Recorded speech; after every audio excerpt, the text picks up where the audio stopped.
How many signs did you see on your way to church today? Or if you're at home, how many signs do you see on a regular day? Stop signs, parking signs, one-way signs, freeway entrance signs, bus stop signs, for rent, lease, or sale signs, open house signs, park and playground signs, hospital signs. Many, many, many signs. Signs are important because they point the way towards something. They tell us where we will find something that we need. And signs are often intentionally designed with bright colors, big letters, and short words so they grab our attention. And signs are so much a part of the visual information overload of our lives that it takes some work to discern which signs are important for us. At the bishop's consecration last fall, I drove around the same block in downtown Bellevue 3 times before I saw the sign for the entrance to the parking garage. These small, not very bright, hard to pick out sign.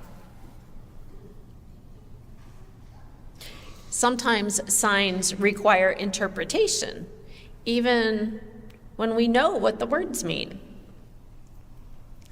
When I was in high school, I saw a sign at the entrance to a highway rest area in England.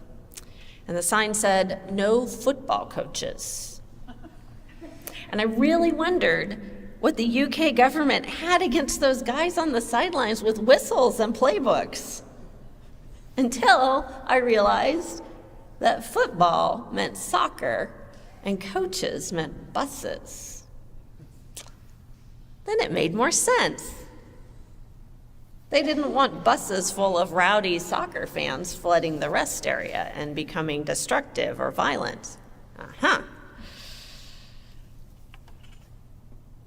The Gospel of John includes 7 signs that point to Jesus' mission and purpose to draw all people into the fullness of life with and in God. And those 7 signs in John begin with this one, with Jesus changing 180 gallons of water, 3 big bathtubs full, into fine wine at a wedding. It's a miracle. The hosts of this modest wedding may not have had the means to provide enough wine for the 2 or 3 or 4-day celebration and feasting that was expected. And indeed, the wine ran out. And now, not only is there an abundance of wine, it is very good wine. So before we get caught up in admiring the creative design and the font choice of this sign, what does this miracle point to? What is the thing that we need to which it is directing our attention? I came up with 3 things. You might have heard others. Water. Something so ordinary, so plain and bland and uninteresting, ubiquitous in this part of the world, and vital to all life. In this sign, simple water becomes transformed into something completely different, and not just plain and different. Something high quality, something that would be shared and desired by kings. Something extravagant.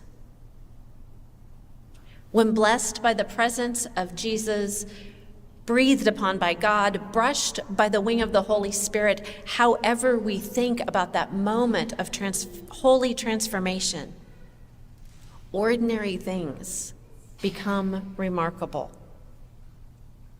A source of delight and joy, abundance to overflowing, more than enough to share and share some more. That's my first epiphany. The second, it's Mary, his mother, who encourages Jesus to exercise his gifts for the first time when the opportunity arises. Even though he declines, in confidence, she instructs the servants to do whatever he says. Sometimes those who know and love us best, our family, our friends, our community, see opportunities for us to live into our gifts before we see them, or they have confidence in us before we feel it for ourselves. The third revelation of this sign, the household servants.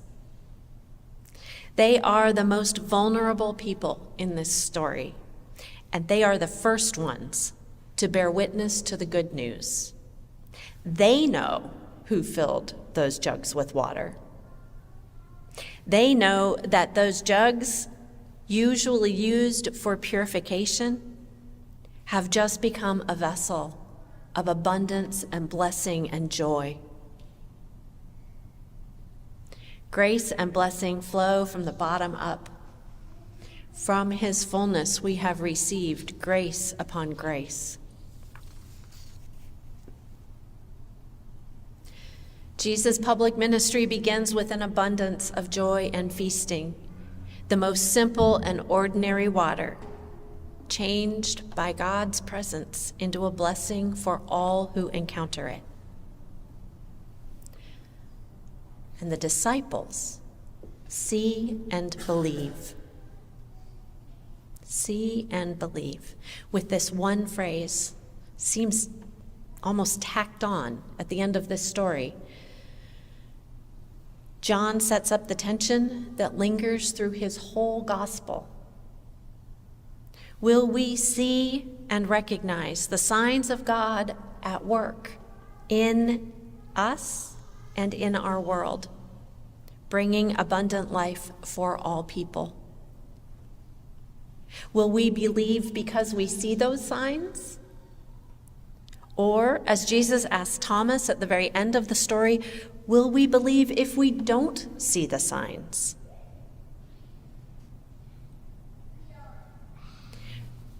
Mary knows because she sang it in her song. She believes the angel Gabriel, and she believes it of her son, that Jesus is coming to do a new thing, to change the world as we know and perceive and interact with it, to shine the light of God's grace and blessing into the violence and fear, the oppression and discrimination that bring despair into Jesus' world and ours. The light of Christ shines as a sign, pointing the way to abundance, blessing, joy, grace. It invites us, plain water, ordinary people, to be transformed by our encounters with the holy, to courageously invite that spark of Christ light, that little tiny spark, into our dark corners, to join Christ's spark with the spark of the holy that is in every one of us, to believe that God believes in us, that our unique and wonderful gifts have the ability to bring joy, to change the world, to spread light.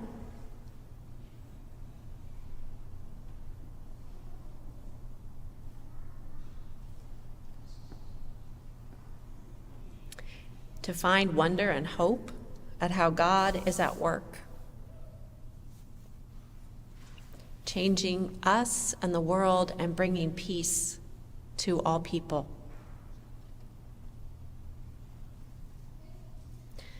The Gospel of John begins this way.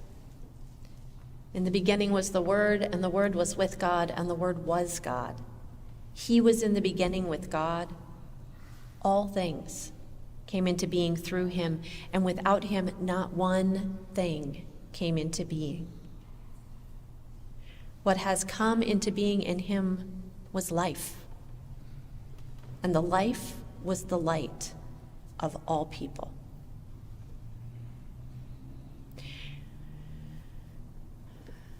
May we, this week and every week to come, be blessed with courage to let our light shine so brightly and warmly that all those we meet will want with all of their heart to know the source.